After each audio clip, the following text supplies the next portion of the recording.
And what the evidence suggests is it's the current activity. So somebody who's never done anything picks up physical activity in middle age is at the same risk as someone that's always been active.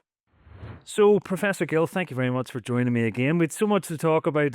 We've had to split it over two sessions. So this is session two. We're filming this on a different day. So we're just going to jump right in. We spoke by email, and you were saying we just wanted to clarify something around supplements. So are you happy to do that? Yeah, so thanks, Owen. So in the last session, I talked about sort of not needing supplements, and I think I want to caveat that slightly. So obviously, if you have an iron deficiency, you need to take iron. People who are vegans, it would be helpful for them to take vitamin B12. So I think when there's clear deficiencies that require something to correct that deficiency, supplements are needed. My point was really about the idea that you might want to take an extra supplement and it does something additional that might enhance the basics that you might do. And I think for most people that isn't the case. Obviously, if you have a deficiency, you need a supplement to correct it. But for most people, you don't have those deficiencies, and supplements doesn't really give you an extra benefit. Yes. And are there any supplements that might be necessary? And what I mean by this is, I kind of feel like vitamin D has been kind of popularized in the last 10 years. Maybe we don't get out as much as we used to. Maybe we don't make as much of it naturally as we used to. And other things like omegas. I know there's this debate about omegas 3, omega 6, and whether, the processed foods has maybe changed that ratio and whether. But if you're still living a modern life that reasonably healthy, might there still be one or two things that may be worth adding? Or is it still. Vitamin D one is really, really interesting, and we've done some work on this. Um, so there is a clear association between levels of vitamin D and health outcomes. So people that have low vitamin D have poorer health outcomes. There's a challenge with that though, and that is around confounding and reverse causality, because you get vitamin D from being outside, right? So if you're out in the sun, the sunlight helps your body to produce vitamin D. One of the problems is people who are sick don't get out as much. So it's not that not having vitamin D made them sick, it's being sick made them have low vitamin D because they don't get outside. And you've got these huge problems. So you see these associations that are real, but we don't know the direction of the change. When you look at the trials which try to supplement vitamin D, so you say, if we give people extra vitamin D, does it improve outcomes? Those haven't really produced clear findings to show that giving you more vitamin D is better. So people with low vitamin D are often more sick, but we don't know the direction of the causality, and it's a really, really hard thing to disentangle there. So my thoughts are, I really don't know with vitamin D. I'm really unclear. It's probably one that's not going to cause you a huge amount of harm, but I'm not sure The whether evidence is conclusive, whether yeah. there is benefit, because it's just so hard to do those studies. Brilliant. Can I ask about metabolic flexibility? So metabolic flexibility is the idea that you want your body to be burning different fuels depending on the metabolic state. So in the fasted state, in the morning before you haven't eaten any breakfast, you want your body to be burning fat. You want your body to be good at burning fat. And what you find is people who are insulin resistant and people who are obese, um, their bodies are less good at burning fat. So of the calories their body's burning, they're burning fewer fat calories and more carbohydrate calories. So being good at burning fat in the fasted state is a good thing. So the idea is, if you then have some sugar, metabolic flexibility says that your body then is able to switch to burning sugar better. So basically, in a fasted state, it can burn fat. In the fed state, when you've got high carbohydrate, it's good at burning sugar. That's the concept. So I think that being able to burn fat is really, really important, and I think that's probably one of the fundamental things that we need to try and get our bodies to do. We need to try and get our bodies better at burning fat. And that Um, was my next question. Is yeah, that a fixed thing? Is that a genetic thing? Or is that something we can promote by a certain lifestyle? the fuels our body burns changes all the time. So if you eat some food with carbohydrate, your body burns a bit more carbohydrate. So we do change the fuel mix. So this isn't just the number of calories we burn. This is whether the calories are coming from, let's keep this simple, carbohydrate or fat. We've got protein in the mix as well, but let's just consider carbohydrate, and fat.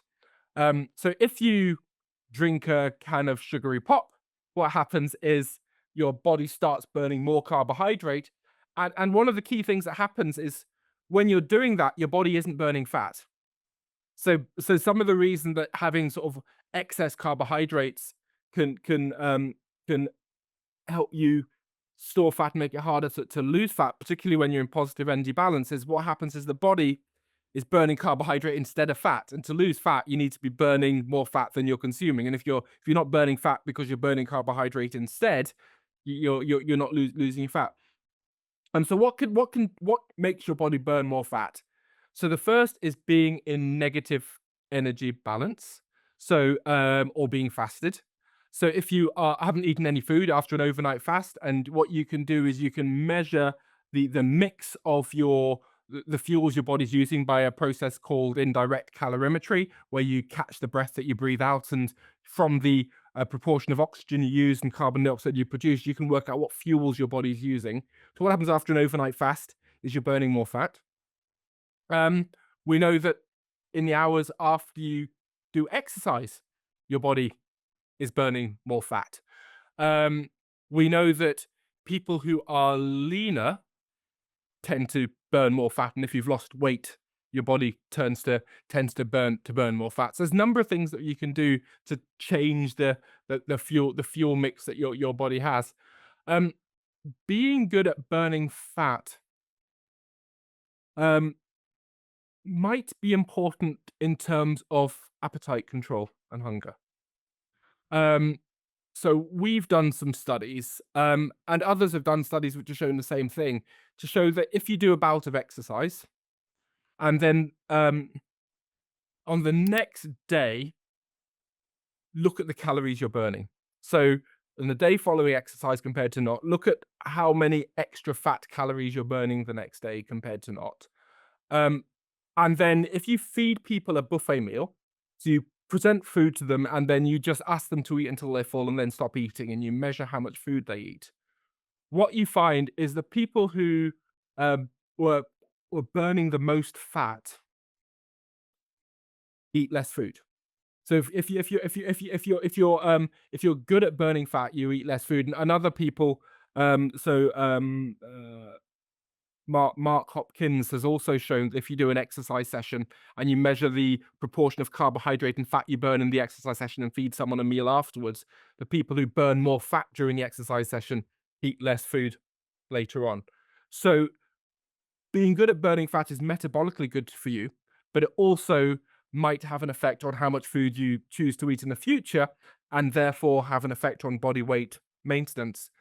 So there was a really nice study published in the 90s looking at a population called Pima Indians. So these are a population of sort of Native American Indians who get very fat and have a really high proportion of type 2 diabetes. So I think maybe about 50% of the population develop type 2 diabetes. And because of this, they've been quite highly studied by researchers to try and understand what's going on. And some studies were done where they put people in a chamber which measures how many calories they're burning and the proportion of fat calories and carbohydrate calories that they're burning. And what you find is, and if you do that and then follow people up over 3 or 5 years, and you measure how much weight they gain, the people who were good at burning fat in that chamber gained less weight. And that was true even after you adjust for metabolic rate.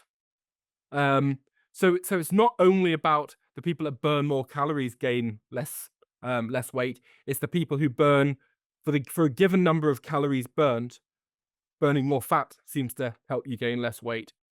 I think one way of interpreting that is that if burning more fat makes you feel less hungry and therefore you eat less food, those people would eat less food and therefore gain less weight in the future. So I think there's various bits of evidence that sort of saying that if we can make our bodies better at burning fat, you might feel less hungry and therefore eat less food, and then that's a sustainable way of keeping weight off. Because I don't know whether we mentioned it in the last session, but being hungry all the time is not sustainable. It requires willpower, it's effortful, and we can do it for a period of time to lose some weight. But if you're hungry all the time and you're craving food, you can't do it forever. So if you can kind of dampen that down, then that is something that makes not eating so much food just easier to do over the long term. And I think that's what we have to do if we want to think about long-term weight maintenance. Yeah, I was trying to think there as you were telling me that. That's all very fascinating. What are the practical implications of this? Um, and it feels like it's lending itself like to what we previously discussed about as a longer term goal. It's like if you're going to want to make some physiological changes internally that you start to burn fat more, that's, I presume, takes time. I'm sure a quick intensive diet exercise plan is probably not generating that, and maybe having a more sustained longer goal. Well, one of the things that getting fitter does, right? So as you get fitter, your body gets better at burning fat up to higher exercise intensities. But when you so basically, if you take somebody who's a good endurance athlete, they can be going quite hard, a quite high proportion of their maximum, and still be burning fat. So they can do that, and their body's burning fat because and actually one of the adaptations that you get from being very well trained is something you'll surprise is you actually get more fat in your muscle because you're using it as a fuel. It's kind of one of these really odd things that people who have diseases like type 2 diabetes have quite a lot of fat in their muscle because their body's unable to use it and it accumulates. And that seems to be related to insulin resistance. And then you get people in the middle who don't have very much fat in their muscle. And then athletes actually have quite a lot of fat in the muscle. But the reason they've got the fat in the muscle is they need it as a fuel. So you kind of have this U-shaped relationship between the amount of fat in your muscle and metabolic health, whereas both people who have diabetes and endurance athletes have a lot of fat in the muscle, but for very different reasons. So one of the things is getting fitter, improving your fitness, improves your ability to burn fat doing everything, both during exercise and at rest. But a corollary of this is that if you exercise at very high intensities, when you're not very fit, not used to it, your body isn't good at burning fat. So what it often does is it burns quite a lot of carbohydrate. And when you reduce your carbohydrate stores in the body and particularly in the liver, that's what can stimulate appetite. So you get people who are doing some exercise, trying to burn lots of calories, and basically it just makes them really hungry again. And then they put the weight back on. Whereas if somebody is a well-trained athlete, they do the exercise and they don't feel hungry and they don't eat so much later on. So one of the ways around that is the other thing that we know with exercise and the fuels that your body's using is when you're going into low intensity, say you're walking, you're burning more fat. And then as you increase the intensity, the mix of fuels you're using changes so that you're burning more carbohydrate and less fat when you're going really hard. So one of the ways that you can do this when you're starting off is just to keep the intensity down. You can accumulate the calories below the level where your body detects a hunger. So if you are just starting off, you're probably better off going for a walk for an hour than trying to do a run initially. The other thing that I think is quite important and understood really is the importance of lifting heavy stuff. Um, there is now uh, quite a lot of evidence to show that the benefits of what we call aerobic or cardiovascular type exercise, stuff that makes your heart beat faster and you get out of breath, gives you some health benefits. But there are separate benefits from lifting heavy stuff, from resistance type exercise that are different, such that if you take the same total amount of time to do exercise, and you either do all endurance exercise, all cardio exercise, or all resistance exercise, or you take the same time, you split it between the two, you actually get a bigger benefit overall from splitting it between the two. So if you're a runner and you're running sort of 3 or 4 or 5 times a week, this is in terms of health, not necessarily running performance. You're probably better off swapping out one of those runs for a session, sort of lifting heavy stuff. Similarly, if you're at the gym and you kind of like doing that, you're probably better swapping one or two of those sessions out and doing some aerobic activity at all. This is for health.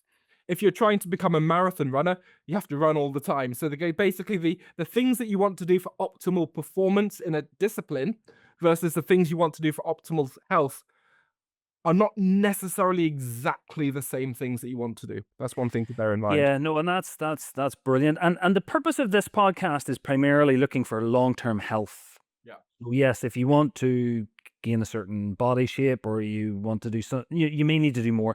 But if you were looking at it from just to be healthy and trying to think about what is the right amount of exercise or what is the minimum amount, is that too controversial? I'll tell you why, because I want to do some, but I don't necessarily want to do more than I have to. Yeah. That's And a so very common sentiment. and I'm trying to strike a balance. And I wonder whether you just accept if you choose to not go beyond a certain level of exercise. Is it just a level of risk? Do you just say to yourself, look, if I did more exercise, I might even reduce my risk even further of cardiovascular disease or whatever, but I'm just I'm trying to make it sustainable. Maybe I Yeah, don't yeah. want to damage my ligaments or my joints. Is there a minimum amount that gives Yeah. you, what's the efficient level of exercise? Okay. So the evidence suggests that the benefits of physical activity on health outcomes is curvilinear. So that means you get the biggest benefit from the first thing you do. So going from 0 to something gives you a bigger benefit than going from something to something more. So it's a curve, it's not a straight line. So the first thing with this is that saying there is no minimum dose of activity you need to do to get benefit. If you're doing nothing and you go from doing nothing to say, I'm going to get up and walk for 10 minutes a day, that's actually, that 10 minutes is probably the most important 10 minutes you can do. So there's no, you need to be doing this amount before you get a benefit. So that's message one. Message two is there is increasing benefit, and then it kind of plateaus, right? And I guess the question is, at what point does that plateau occur? I mean, a lot of people are familiar with step counters, and the idea that 10,000 steps is a target to go for. Interesting with 10,000 steps, was a marketing term from the Japanese company that came up with them in the 1960s. And at the time, there wasn't any evidence that's an appropriate. It turns out it's about right. It's probably a little bit lower. So you tend to get some of that flat part of the curve at about 8 to 10,000 steps. So if you're doing, and that's if you're aged under 60. If you're aged over 60, it's maybe 6,500 to 8,000. If you're a little bit older, to get flat, you don't need to do quite as much. So if you can say, well, if you've got a step counter, and people have them on their smart watches, everyone has a step counter on a smartphone now. So if you're hitting 8,000 plus steps a day, that's probably okay for health, right? But there's two other things that I think would add value. So one thing is your step counter is counting every step the same, and it's counting a step where you're sprinting the same as a little step, right? So it's not taking into account the intensity, is just counting every step the same. So on top of that, there is some evidence of doing some harder steps, faster steps, be them running steps or walking briskly or walking up a hill to give you a bit more intensity, gives you added value over and on top of the total number of steps. But that probably doesn't need to be a huge number. So I'd say you probably want to say, well, 8 to 10,000 steps a day, and maybe 10 minutes to 15 minutes, a little bit harder, where you're getting out of breath. So to getting a bit harder, at least about 110 steps per minute, which is walking fast. Running is well above that. Walking uphill. We talk about sort of feeling a little bit out of breath. One thing that we use is this idea of the talk test. So if something's moderate intensity, you can be walking along and having a chat. Like we could be having a chat now and walk along at moderate intensity. Once it gets to vigorous, we're struggling to have the conversation. You might be able to get a sentence or two out, but you're having to stop. So that's the intensity we call vigorous. And you probably want to do a little bit of that on top of the moderate intensity every day. So that's part two. So probably the guidelines are saying about 75 minutes per week. So 10 minutes a day of that sort of level. And then the third component is lifting heavy stuff. So again, the evidence for that is most people don't do that. 3/4 of people don't do any muscle strengthening activity.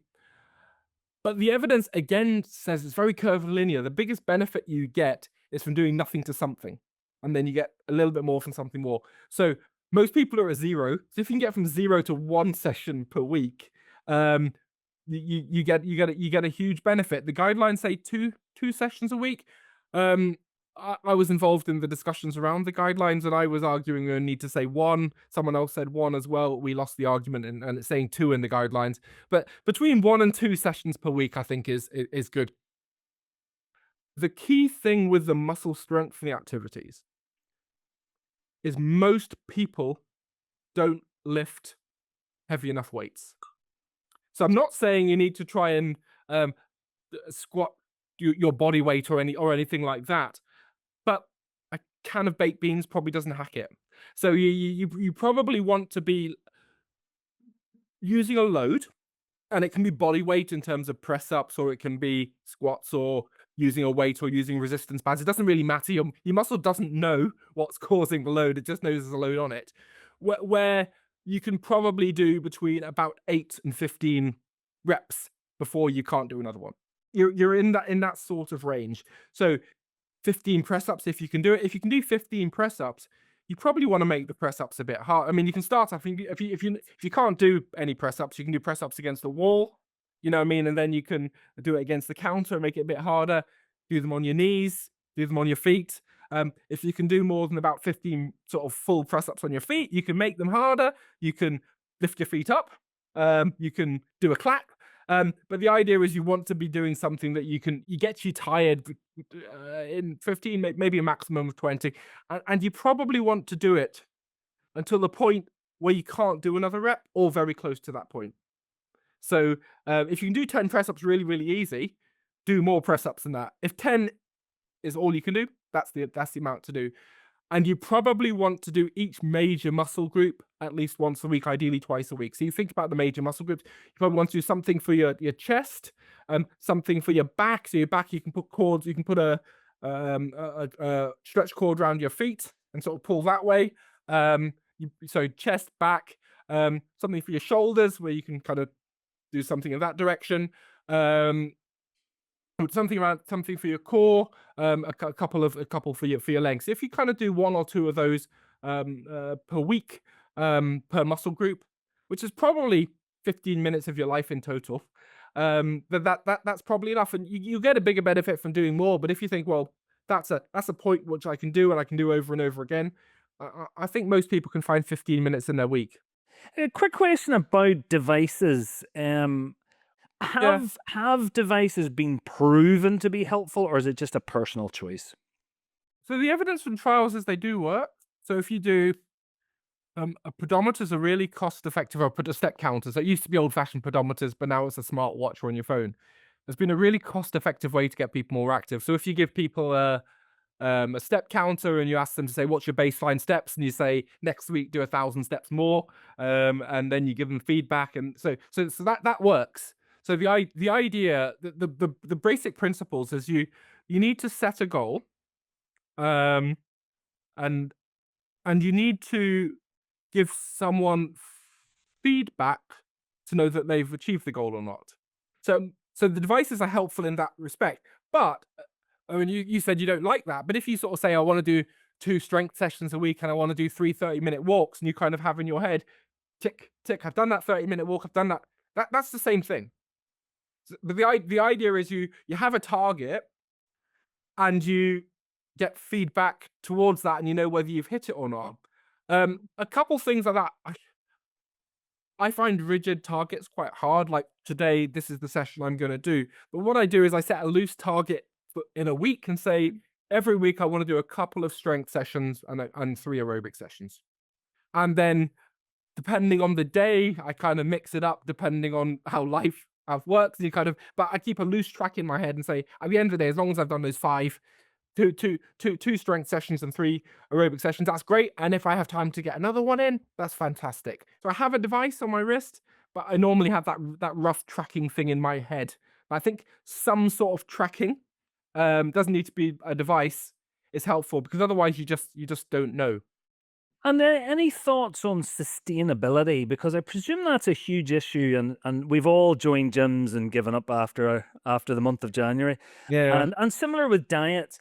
I wonder whether there's an argument for some people to have that kind of that longer term 1,000-day plan that you mentioned. Yeah. Start off a little bit more low intensity. Just realize that 0 to something is your Yep. starting point, and that might be more sustainable. And then later think about raising it up if Yeah. you. Yeah, I think that's true. So I think there's 3 points to make. So one is a lot of people go in too hard initially. So one thing that you need to think about is at the end of a session, think, can I do this again tomorrow? And tomorrow's session is just as good, just as important as today's session. So that sort of idea that you don't, because what happens is you get better for doing that, to get a little, accumulating things over and over and over again. No one session is going to make you fit, right? No one session is going to help you. But the idea is accumulated over time, they do. So you have to be able to go again.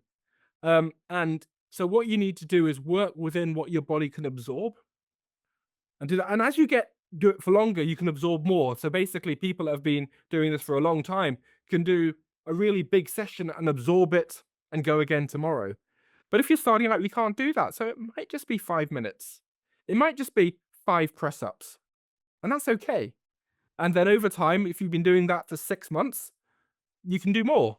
There's two other things I think are worth talking about. The reason why people do activity can't just be to prevent them from having some sort of disease in the future, right? That's not enough to get you out every day. Um, so that almost needs to be the second or third reason why you're doing it. So you need to have another reason to get you out and do the session tomorrow or today. Not having a heart attack in 10 years isn't enough to get you out when it's like the weather's rubbish and all that. So I think there's two things that are helpful. So the first of them is building it into your day, making it part of what you do. So if you've ever been to Amsterdam, um, you'll find people ride bikes everywhere. They're not doing it for exercise. They're doing it because it's the easiest way to get from A to B. And as a side benefit, they're also getting physical activity in. So basically, the primary reason they're doing it is to commute. And so active commuting is a really good way if you can build in some activity into your day. So it might be walking to work or getting off the tube or the bus a little bit early. So if you've got a bus or a tube or a train, why don't you walk in the last kilometer? Or walk the kilometer to the train station rather than so you can do things like that. You can cycle to work. You can take the stairs rather than the lift if you've got 2 flights of stairs to get up to your office. So doing things like that, where it just becomes what you do rather than a special thing, is important. And the other thing is do something that you enjoy and make it fun. So a lot of my colleagues, I'm not very good at football, don't particularly like it, but a lot of my colleagues go, their five-a-side football or their thing, they'll show up because it's something that they do. They have the banter with their mates. They enjoy playing football, and that's the main reason they're doing it. And they're also getting their activity in. And for other people, it's something different. For me, I like the time to zone out and be inside your own head when you go for a run or something like that. I enjoy that. I solve problems in my head when I go for a run. I enjoy that. I feel better in myself for having done that. So that's the main reason I'll go out for a session. Is I feel better. My well-being improves. So you kind of think about those sorts of things when you do the activity. I'm going to make one more point. I know I'm talking a lot. Is I've been very fit and I've been less fit. I'm pretty fit just now. Um, what you find is that when you are quite fit, the activity you do feels better. It actually, some people have never run, sometimes don't quite comprehend that runners actually enjoy running while they're running. But the issue is you don't initially get to that point. I've just sort of just come back. I've got sort of young kids, and I was got a little bit less fit. I'm getting back into it now, and I got back into running. And about the first 6 months felt awful, absolutely awful. Every single run felt terrible. I felt better. I felt pleased at having done it, but the running itself felt awful. And now I've got myself a little bit fitter, and the running actually feels quite good. So you have this sort of almost like an activation energy where you have to go to this point where you don't really like it, and then you will. And the thing is, a lot of people who've never got over that hurdle don't believe that's ever going to happen. So it's kind of you have to keep going, and then suddenly you go, oh wow, I'm actually enjoying this while I'm doing it. It's not just something I have to do. And the other thing is like the sessions don't have to be hard. You just need to go out and do them. I mean, one of the things that I've just had a big birthday, which kind of makes you reflect on things. Like I've now I think it doesn't matter how hard I go, just go out and do it. And if you take off this fact that you need to do certain times, just go out there and do it. Um, just makes it fun. Okay, so that's great. Look, we're coming towards the end of this podcast, and I'm just gonna cover a little smattering of a few different questions, if that's okay, just to round off. First one is, how do social determinants and genetics affect cardiometabolic health? Okay, so there's two different factors there: social determinants and genetics. Let's take genetics first. So there's clear evidence that genetics affects risk. We've known this for a very, very long time. Particularly, we know that family history is a strong risk factor for cardiovascular disease. Family history is a proxy for genetics. And since we understand more about genetics now, is we know that people with certain genotypes have higher risk. So we know genetics is an important factor. One thing that might be less clear or less obvious to people is the genetics interacts with our environment and our behaviors. And I'll give you a couple of examples. So we've done some work which looks at people's genetic propensity to obesity. So there's not one gene that makes you obese. Um, there's lots of genes where you have one of two versions, and you can have the version that makes you a little bit heavier or the version that makes you a little bit lighter. So we did a study where we looked at data from UK Biobank, which is a big population study of 500,000 people, um, and looked, and about 100,000 of them had sort of genetic data.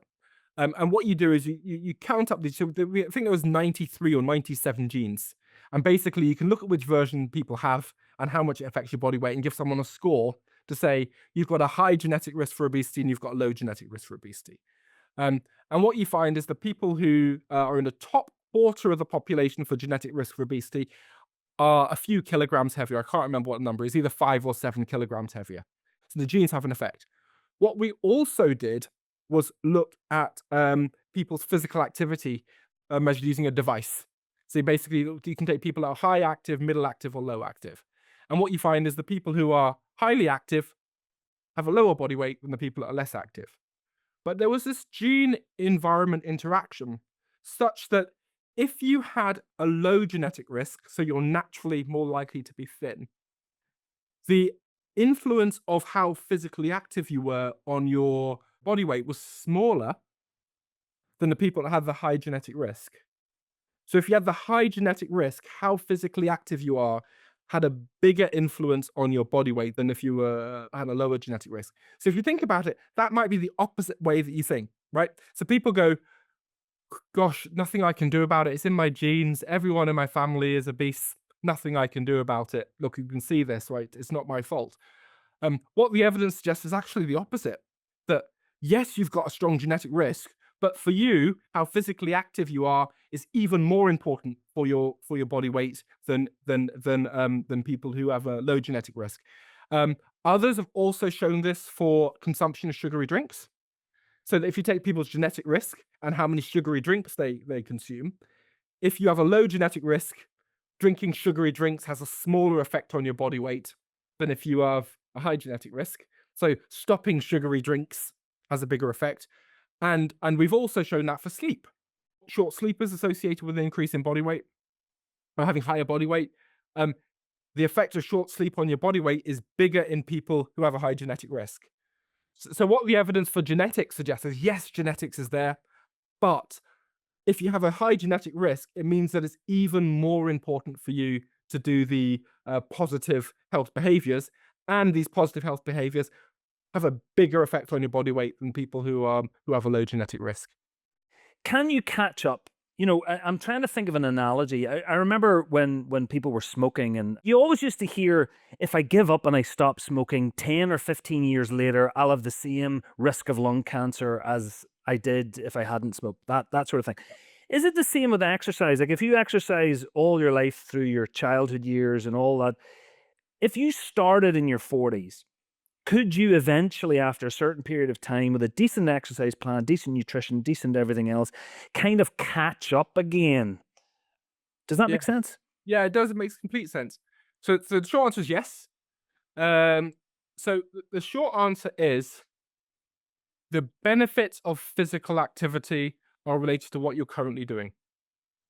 And what the evidence suggests is it's the current activity. So somebody who's never done anything picks up physical activity in middle age is at the same risk as someone that's always been active. Um, and the other thing that's maybe slightly counterintuitive, that's counterintuitive one. The other counterintuitive thing is you can't store the benefits of being active in your youth. So if you're really, really active in your youth and you do nothing now, your risk is the same pretty much as someone that's always been inactive. So it's what you're doing now that's important. So there are a number of reasons why it's important to be active while you're young. The first of these is, if you're active when you're young, you're more likely to be active when you're older. So what happens is, if you did activity and you're more likely to sustain it, more likely to pick it up again when it will give you a benefit. So the evidence is there's probably not a huge direct benefit, maybe a small effect on body weight, but not a huge direct benefit in terms of your heart and everything of that activity. But what it does, it makes you more likely to be doing it at the point where it would benefit you. So that's maybe counterintuitive slightly. It That's is, what but the data it's shows. also very encouraging. Mhm. Do you know what I Yeah, mean? yeah, It's yeah. like, you don't have to look back with regret and go, No, oh, no, my, no, absolutely just not. start whatever age you are now, Yeah. start, and there is benefits to be gained. Absolutely, absolutely. So it's really clear, and it is one of these things that's hugely counterintuitive. How can I've done nothing till I'm 40, and I pick it up when I'm 40, and I'm the same as someone that's done all my. And that's what the evidence suggests, or even 50, or whatever age. Is there any emerging research that's exciting you? Maybe a little bit ahead of its time, but anything that's interesting out there? So for me, the biggest challenge we have is we can do some work to try and finesse exactly what you should eat and exactly how physically active you are, and you might get a little bit of benefit. But we broadly know what we should do. We broadly know this. Our challenge is, how are we going to help people make that change and keep making that change for decades? I think that's the challenge. So, well, I mean, we do work on trying to optimize physical activity, and we're kind of going to get a few percent better, but we're pretty much there. We pretty much know what we need to do. Um, we can get people to be more active or lose weight for 3 or 6 months reasonably well. Some people keep going for a year. The evidence is that 5 years, most people don't keep going. Some people do, most people don't. And so our challenge is, how do we help more people sustain healthy lifestyles for a long period of time? And to do that, we need to think about, what are the barriers to preventing people from doing this for a long time. And a lot of work is one of two levels. One is individual level, telling somebody that you need to make this change. Um, and the other work is sort of policy type things. So you might put in a sugar tax or something like that. And you've got these two ends. And what the evidence suggests is, people have barriers at multiple different levels. So there's barriers around the wider environment. Um, uh, for example, if you people don't cycle because there's no cycle lanes, and if they feel unsafe. The thing is, if you put cycle lanes in, is you get a bunch of empty cycle lanes, right? because there's multiple barriers. So we're doing work, and others are as well, to say, well, can we do interventions which do more than one thing at the same time to try and support some? So an example is we're doing something on active transport and cycling. So what happens if you put in a cycle lane and you increase access to bikes and you give people training so they've got the skills and you try and embed culture change so it becomes the thing that people do, and you do all of these things together? So what is the synergistic flywheel effect? And I think a lot of the work that's going to be exciting over the coming decades is what we call sort of complex interventions, and systems level interventions, where you're trying to do more than one thing at the same time together to try and help support and reinforce these different things going on. So I think it's maybe not like the GLP-1 receptor agonist that you've got this drug which helps you lose weight, but I think this thing about we live in a society, there's lots of reasons that affect people's behavior. What happens if we intervene at multiple ones at the same time? I think that's where all the exciting work is in certainly my field. Yeah, that is very exciting. And do you think employers have more of a responsibility? Now, clearly they don't. It's not their duty to look after. But just thinking of it from a kind of philosophical, moral, social point of view, part of our wellness is we've become less physically active, and particularly those that are at desk jobs. But you could be at your desk pedaling a little bicycle, or Um, you could be. Could we implement some positive health changes at the work level? And do you think maybe employers maybe ought to give that a consideration? you touched on a number of points. One is we need to have outcomes which are related to outcomes the employers are particularly interested in, absenteeism, productivity, and things like that. So when we do these interventions, we always do a health economic measurement to say, well, can you actually measure these things that employers might be interested in terms of the bottom line? The other thing with work is you spend a lot of your day at work, so it's a big opportunity to do things. If you make healthier food in the cafe, that might be a good thing. I think the other thing that's really under thought of with workplace interventions is the opportunity. We do things that are related to cultural norms, and if you can kind of embed different cultural norms, people are more likely to keep things going. So I think the workplace is a really good setting for interventions, and it's not necessarily things that you're necessarily doing in the workplace, but you might do things which facilitate people being healthier in other aspects of their life. For example, we had the one about can you facilitate people to commute actively um, in the workplace? It's not necessarily changing their day, but it's using it as an opportunity to do something else. So I think workplace is a session that's really important for health behavior change. Thank you so much. This has been really enlightening across a broad swathe of topics. Hence, we had to split it into two. But thank you very much. I thought just as a last parting thing, just to leave us with the last few little items. What are your three, say, key recommendations for cardiometabolic health? Um, so I'll give you the obvious one, which would probably be a zero if you have zero, one, two, three. The first one is not smoking. Smoking is probably as bad as everything else you could do together. We've done some work which shows that basically smoking is as bad as sort of not doing physical activity, not eating a good diet, not getting enough sleep. Not if you add up all those other things and look at the risk of smoking, smoking's as bad as that. So number zero, which I'm going to say is a given, I'm not going to count it, is not smoking. Um, I think being physically active and building activity into your day is hugely important. And I think with that, we've got these two different components. One is doing enough aerobic type activity, and we talked about the amounts before, and doing muscle strengthening activity, which is something that's under thought about. With diet, doing something that's sustainable for you. So we know that a number of different dietary approaches work if you stick to them. So the key thing is finding something that you stick to. There's some broad principles around not having too much sugar, maybe sort of trying to get lower glycemic index foods, or having enough protein, having enough fiber. But beyond that, choose something that works for you. The evidence is doing something that you can stick to works. So finding something you can stick to, you might have to do trial and error to get to that point. And the third, which is maybe underappreciated, is doing all the other things like getting enough sleep, and getting outside. I remember when I first started my job, I had a room without an office, without a window, and so getting outside during the day is important to getting some daylight. We didn't really cover that very much, but I think those are the three things: the zero is not smoking, getting enough resistance and aerobic activity, choosing a diet that you can stick to, and getting enough sleep and getting outside. I think those would be my key points. I think that is a wonderful way to end. Professor Gill, thank you so much for your time. All right, thanks, Owen.